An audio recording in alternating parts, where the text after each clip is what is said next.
స్వాతి, ఏం కాదుగా, మళ్ళీ ఒకసారి ఆలోచించు మరి. ఏం కాదు బావా, అది నా గోల్డే కదా, ఎవరికి తెలియదు.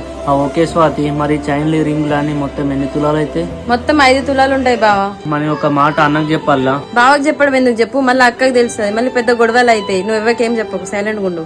ఓకే స్వాతి, మీ అక్కకు నీకు చాలా డిఫరెన్స్ ఉన్నది, కానీ నువ్వు ఇంత మంచిదాను అనుకోలే నేను. చాలు బావా, బాగానే పొగుడుతున్నావు కానీ ఇద్దా పోదాం. 1,00,000 రూపాయలు చూడన్నా. సరే. ఏమైందండి, మనీ సెట్ అయ్యా? ఎవరిని అడిగినా చూస్తా అంటారు తప్ప ఇస్తా అని చెప్పేసి నమ్మకం ఎవరు చెప్తలేరు. ఎందుకు అడుగుతున్నారండి అందరినీ? నా గోల్డ్ తీసేయండి, అయిపోతుంది కదా. ఏమోనే, నేను మంచిగా ఉన్నప్పుడు ఎవరు అడిగితే వాళ్ళకు హెల్ప్ చేసిన, ఇప్పుడు నాకు ఆపద ఉన్నారా ఈరురా అని చెప్పేసి నాకు ఎవరు ఇస్తలేడు. ఎందుకు రా ఇవి? నువ్వు డబ్బుల కోసం నువ్వు అందరు ఫోన్ చేస్తాను కదా నాన్న, అవి నేను దాచుకున్న డబ్బుల్లోనే తీసుకో.